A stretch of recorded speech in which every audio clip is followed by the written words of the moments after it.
welcome back to Queen of Horror. In today's video, I'll be reading some scary Let's Not Meet stories. I'm sorry, I need to apologize before this video starts for how bad I look today. My hair is horrible because I curled it yesterday, but I haven't straightened it or anything yet, or washed it or whatever yet, so it's doing its own thing. But I sort of just ran in here to film this video because I don't really get to film videos anymore. Anyway, let's get into these stories. So I've been watching a lot of CJades, and she reads a lot of Let's Not Meet stories, so I decided to go onto the Reddit where they actually post those stories, and there are some very freaky ones on there. Like, I read like probably about 10 of them, and I had to go lock my door because I felt that scared, like something was going to happen to me after reading these. Now, I haven't read these before. I'm going to try and pick ones I haven't read yet, so I hope that they're good for you guys, but usually they are pretty insane. I've lived in New York City my whole life, and I have countless stories I can tell you about this city, but this one takes the cake for sure. I live in one of the safest, most affluent neighborhoods in all of Brooklyn. My friends and I, being high school students at the time, would use fake IDs to get into this college bar in Manhattan most weekends. There is one train line that serves my neighborhood, and even then it's a decent walk to get to the nearest station. On this night, my friends and I left our neighborhood and boarded the train. Everything was totally fine on the way to the bar. It's one straight shot ride there. We had a pretty decent time. I left the bar at around 3 in the morning, and my friends decided they would all stay at one of my friends' grandparents' houses in the neighborhood next to mine, as to not get caught by their parents, which was served by a different train line. We boarded the train, headed towards my neighborhood, but my friends disembarked about 7 or 8 stations before I needed to get off, so that they could transfer to the other train line. As I said before, my neighborhood is very affluent, and most people don't use the subway and opt for cars instead. It's semi-suburban. Imagine a mix of New Jersey and a scene out of Saturday Night Fever. Therefore, I was the only person in my car. 2 stops after my friends left the train, a man wearing a stuffed black backpack entered the car and sat down in one of the corner seats, next to an advertisement plastered on the wall. I paid little attention to him, but anyone boarding the train at 3 a.m. in my area would be kind of unnerving, especially because of his shabby appearance. Not homeless, but he definitely had not showered for a few days. My eyes stayed glued to my phone for about 5 minutes until my attention was ripped away from AFK Arena due to the man removing a large permanent marker from his backpack. He began writing on the advertisement and smiling at me every so often, as if he wanted me to acknowledge whatever he was scribbling down. The man began by drawing a hanged man with several religious crosses surrounding him, and then began to write phrases on the advertisement. "The end is near. You will pay for your sins. The awakening is upon us." Normal things for a super religious person to say or write, even if it was unnerving that this was happening at 3 a.m. in an empty train car. I tried to shrug the situation off because I did not want to freak myself out. I tend to overthink things like this. However, the next time I looked up at the advertisement, he had written, "Make sure you check behind you on your way home," and gave me that unnerving smile once more. At this point, I freaked the out. I was still semi-drunk, and my anxiety disorder was not helping anything to the situation at hand. I got up and moved to the opposite end of the car. My station was next, so I thought that I was dealing with some sort of loony, and that I'd be fine. As I exited the train, the man exited as well. Now here's where I really felt like I was in danger. He was following me, with a blank face. No smile, no making sure I was paying attention to his actions, just blank. I began briskly walking through my silent neighborhood. No one was out. It was 3 a.m. for fuck's sake. The man trailed behind me with his backpack my entire way home, and I made sure to double lock my door once I got inside. I didn't tell my mum because I knew she would have had 10 times the panic attack that I did on that train. When I entered my room, I peered out the window. There the man was, staring blankly at my front door. He stood there for about 5 minutes before leaving, trailing off into the darkness. I have no idea what the man wanted from me or why he followed me off the train. To this day, I still make myself believe he was simply deranged or had some sort of mental illness. Not that he had any sinister intentions. Weird stalker Bible freak on the subway. Let's not meet again. Yeah, see, I don't even know what I would do in that situation. I feel like I wouldn't go home, but then again, you're probably in more danger from just walking on the street alone at 3 a.m. Like, if you were close to a shop or something, I'd probably go there, but it sounds like she probably wasn't, and it's 3 a.m., so not many places would be open, so she's just really lucky that that guy didn't come inside her house or try and get in. This one, I had to read this to you guys because this one really, really scared me. Like, really scared me because I don't know what I would do in this situation. Okay, I'm going to read this one, but keep in mind I have read this before. As a backstory, I'm from Malaysia, and this story happened in one of the international airports there. I came from East Malaysia, and I was a student at one of the local universities. You can't travel to Peninsular Malaysia. I'm sorry if I pronounce any of these places wrong. You can't travel to Peninsular Malaysia by land because the peninsula and East Malaysia is separated by the South China Sea. So, of course, the fastest way to get to the peninsula is by flight, and for some reason I really like taking the last flight of the night to get to my destination. I usually travel alone, and I mostly keep to myself as I am an introvert and really don't like talking to strangers. Before that night, I hadn't really encountered any problems with weird people, as the airport tended to be busy, and I always stayed in an area filled with other people minding their own business, and in flight I would just read or listen to some music. I also tended to ignore the person sitting next to me. One night, my flight was unfortunately delayed. We were supposed to reach our destination close to midnight, but with the delay, we would reach the airport close to 2 a.m. I remember being frustrated because I know it will be hard to get an Uber that late. I sighed and then just decided that I would spend the night at the airport and grab an Uber the next morning to my university. No big deal. People do this all the time, I thought, so I just relaxed in my seat. I forgot to mention that during the flight, I was supposed to sit in the middle. But when everyone was seated, I noticed the aisle seat was empty, so I moved there. This was when I noticed the guy sitting on the window seat was acting strange. He kept looking at me and was trying to get my attention, but I ignored him with all my might because I was just tired. I wanted to have didn't want to have a conversation with a stranger. I'm sorry if I start sounding weird.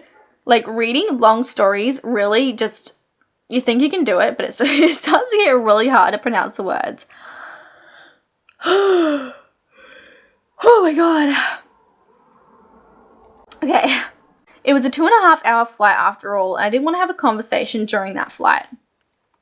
Then suddenly, I feel a whole lot colder than before, and I opened my eyes just a little to figure out what was going on. Then I saw the guy actually adjusting both the AC from the top of his seat and also the AC from the middle seat to face me. I got very annoyed, and I'm not actually someone who likes to confront people for anything, so I just sucked it up and closed my eyes, even though I was now shivering, and just sort of hugged myself and continued to ignore this guy. I honestly don't know what that guy was thinking doing that to me. He was probably like trying to get you to move or like acknowledge him. It's really weird. I thought he was done doing whatever he was doing and wouldn't bother me anymore after that, right? After all, I didn't respond to whatever the heck he was doing, even though I am suffering in silence now from the cold. However, when the air hostess started to distribute the prepaid meals to the passengers, and he noticed I didn't have a meal when he got his, he suddenly tapped my shoulder. I just tensed up and looked at him in alarm because I don't like being touched by other people due to some childhood trauma, but this guy didn't seem to notice my reaction to him and just smiled at me. Hey, I noticed you don't have a meal. Aren't you hungry? You know what? You can have my meal, he said. And I was just looking at him before saying, no, it's okay, and smiled uncomfortably. But he insisted, and even got me to lower my table. I'm just adjusting my position. And even got me to lower my table and forcing me to accept his meal. Then he ordered another meal for himself and started telling me that he can't eat alone after seeing me. He said he felt sorry for me and that it was in his nature to help people. Then just watched me eat his meal with a big grin on his face. He didn't even touch his meal until after I was done. Now, if the meal wasn't prepared by the airline and it was still sealed, I would definitely think he put something in the meal. But then I thought maybe I was just being paranoid. Maybe he really was just trying to be helpful. Even though I felt extremely uncomfortable and he was a bit forceful, he even moved the seat to be closer to me. He then asked me what my name was and told me his name was Sam and that he worked somewhere in the peninsula. I just nodded. And then he asked me where I was from and why I was going to the peninsula. I gave him a short but honest answer just to be polite. When I told him I was a student at one of the local universities there, he then asked me how I was going to get to my university at this hour. I stupidly said, "Oh, I'm just going to spend the night at the airport. I'm used to it." "What? No, that's too dangerous for a girl as pretty as you," he said before continuing. "You know what? My brother has a place not far from the airport. Why don't you stay with me?" "Oh, don't worry. My sister-in-law is there. You won't be alone. Don't worry, I'm a good person," he said, still with that big grin on his face. I immediately became afraid and quickly said no while shaking my head. "There will be a lot of people at the airport. I'm used to it," I said, but he ignored me and began to chatter happily, not caring whether I answered him or not. At one point, he even asked me if I was single and asked for my phone number, and I just gave it to him, but was planning to block his number if he ever tried to contact me. He even made a few comments about my looks, and how he found me so cute and that I looked so lost, so he had to say something to me. At this point, I began thinking of my options. For some reason, I didn't think about approaching one of the air hostess for help, because technically, he hadn't done anything wrong to me. But I felt scared anyhow. I decided I would get out as fast as I can, as soon as we landed, and ditch this guy. Just to be safe. I don't know, maybe I was just being an idiot, but I've had several encounters with creepy people before, that it was so bad that my friends and cousins call me the weirdo magnet. So no, I'm not taking any chances. The plane landed and I tried to get out as fast as I can, but I have a hand carry luggage that was slowing me down. Sam was standing behind me the whole time, and once we got to the ground, he actually held my hand as if it was an actual thing to do. I froze and I was really scared. I honestly didn't know what to do. I absolutely hate it when people touch me. I knew I should do something, maybe scream for help, but I just stood there and froze like the idiot I am. I just followed this stranger. Like, this is what I mean. I don't know what I would do, because I have this major thing of, like, you don't make people angry. Like, you don't know what people are going to do when they're angry. You don't make them angry. But I definitely wouldn't just follow him. I think I'd try and, like, alert someone that I was in trouble. Or even literally just let go of him and just walk up to someone and just be like, "Hey, I need to get away from this guy." And that way they can, like, sort of protect me and get him away from me. So I won't need to really, deal with his anger. Then we walked past the toilet and I suddenly got an idea. I told Sam I needed to go to the toilet. At first he said no time because his brother is here and we needed to hurry up, but I insisted on going and I said I really, really have to pee. And I wasn't lying either. So he sighed and said okay. I got hopeful. Maybe I can escape from this guy. So I started to drag my stupid luggage to the toilet, but this guy stopped me and told me he can look after my luggage for me. I said, "No thanks," but he just grabbed my luggage from my hand and told me to hurry up. So I walked to the toilet and stayed there for a bit, panicking. I thought about ditching my luggage and try to escape without it, but then I remembered my laptop was inside that luggage. And it has all the important documents that I needed for my study. I tried to call someone, but my phone was dead. I started to tear up a bit and decided to just ditch my stupid luggage and run away somehow. But I must have taken too much time in the toilet because I heard someone enter the toilet and call my name. Yeah, it was Sam. My heart dropped. I slowly got out from the toilet, fully convinced that this was it for me. I'm doomed. Now you would think that I could ask someone for help or just approach one of the staff for help. I knew I should, but as soon as he touched me, my skin crawled and I just got really scared again. And since it was already very late and we were really the last flight to arrive that night, there were very few staff around. And those that were working were engaged in something else or were surrounded by other passengers, probably asking for help about accommodation for the night. I just watched them helplessly, hoping someone might notice my distress, but everyone just ignored me. I feel like I would just let go and run to someone.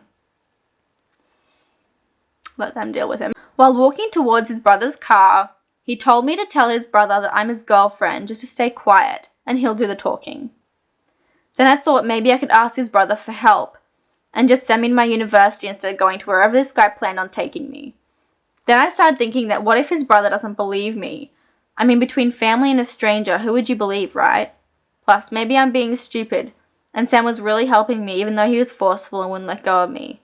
Maybe he was just overly nice. Seeing no other choice, I sadly got into the car with them. Please never do this.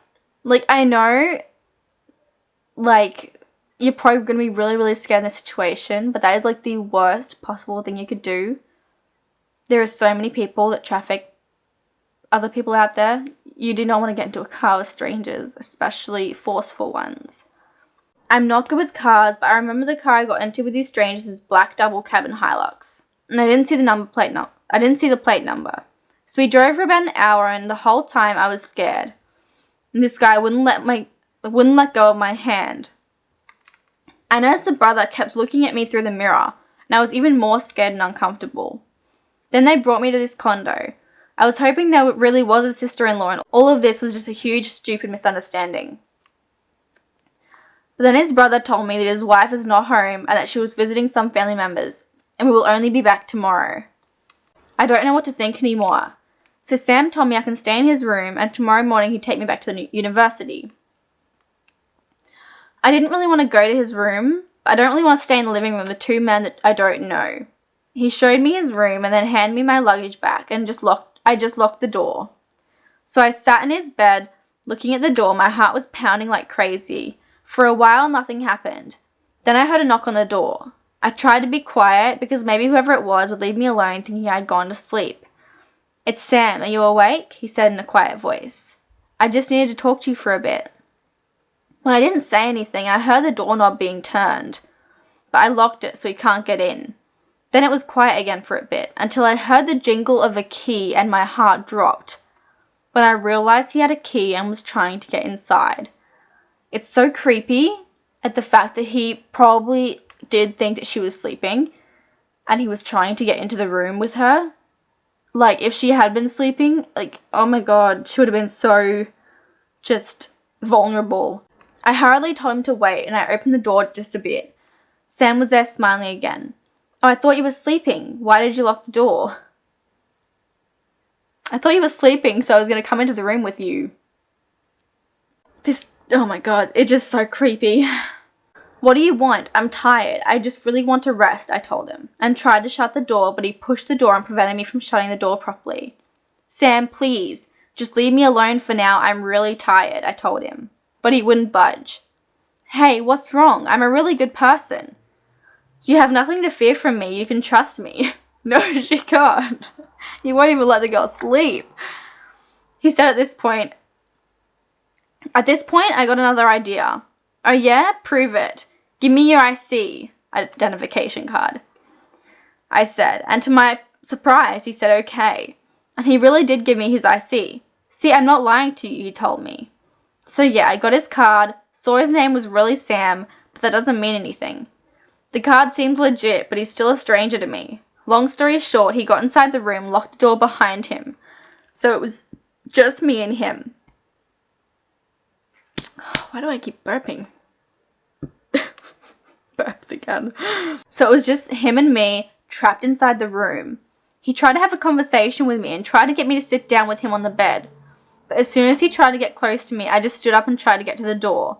In which point, he proceeded to grab my hand. I tried to get away from him, and I finally screamed and told him to go away. I don't remember much of what happened next, but the next thing I know, I heard his brother's voice calling for us, asking what happened, and he was banging on the door. Now I was crying hysterically and struggled to open the door while Sam just sat on his bed looking at me, seemingly stunned, as if he didn't do anything wrong. I finally managed to get the door open, and at this point I was sobbing. I told his brother I wanted to leave now, and I didn't want to be here anymore. Somehow I convinced his brother to just drive me to the university. Of course the gate was locked, and the security guard told me I had to walk to my dorm because he couldn't let any car inside after midnight. And I just said it was fine, and walked the rest of the way, but didn't care, and I didn't want his brother to find out where I stayed for the fear that they might come back. I was exhausted, and I remember telling my friends back home what happened the next day, after getting some much-needed rest. I still had his IC. I kind of forgot I had it with me, until I arrived at my room and kind of just lost it, and cried silently. And I realized I was still holding his damn IC and cried harder. Waking up my roommates. I didn't know them that much, but they kind of helped me, and I told them bits and pieces of what happened to me. But honestly, I just wanted to go to sleep and forget anything ever happened. For a week, I lived in terror and refused to go out of the dorm in fear Sam and his brother might come back. Sam did text me and called a few times asking about his IC. Asked me to hang out with him and his brother again, as if nothing happened and everything was Fine. Then he told me he went to university looking for me, and I freaked out. I asked my roommates to drop his car with the security guard and told Sam to just pick it up there, but he never came. I blocked his number after that. I ended up dropping out of university a few weeks later for a different reason. I don't really know what would have happened that night if I didn't scream and convince his brother to send me back to my university. But Sam, the supposedly good guy, let's never meet again. Ever. This, oh my god. I hate this so much though, because he probably really did think he did nothing wrong. And this guy is obviously just making it okay for himself because he's calling himself the good guy. And he has good intentions. But it's really not when you look at it from an outside point. This guy is just making it okay for himself to do it in his head. Which is really scary that he's actually able to do that. How far he'll actually go with it. Still with the idea in his head that he's being a good guy. The fact that people are out there like this is terrifying. This one is called Thank God My Dog Woke Me Up. Oh my god. You can tell how tired I am, hey. Hey everyone. I finally decided to post what happened to me 4 years ago. English is not my first language and I originally posted on Let's Not Meet. I was living for a few years in a small house with my mum after my parents divorced 6 years ago. The house wasn't huge, but we had one floor with our bedrooms and a small garden. We also have a dog who isn't really scary. It's one of those small dogs with a lot of hair. His biggest default is that he barks a lot during the day every time someone is close to the garden. That annoyed me and my neighbours a lot. It's important to notice that my dogs never bark at night and always sleep in my bed with me. Anyway, one night in the middle of the night, I had a dream where I heard a constant dog barking. In my dream, it felt like it lasted 1,000 years, but I think it only lasted a few seconds. When I woke up from that nightmare, I didn't feel the weight of any dog by my feet. I felt like something was wrong, and I then realized my dog was actually barking and growling. I didn't understand what was happening. I just looked for my dog and saw him on top of the stairs, his head turned towards the door. I jumped out of my bed and rushed to the top of the stairs where my dog was. There was a shadow of a man standing just at the bottom of the stairs next to the front door. I wasn't even able to shout. I just took my dog in my arms by reflex and ran towards my mum's room. My mum just waking up. She takes medication to sleep, so it's very hard for her to wake up. Thank God. The door of her bedroom can be locked with a key. Even though I was shaking like hell, I locked the door. My mum understood what was happening when we heard footsteps coming up the stairs. We froze in the corner of her bedroom and she grabbed her phone to call the police. While we were trying to reach the cops, the guy started shaking the door handle and then punching the door. After a moment, he stopped and this psycho laughed. That's when my mum had, I think, the good idea of shouting, "I called the police, get out." After a moment, we heard him going down the stairs, still laughing.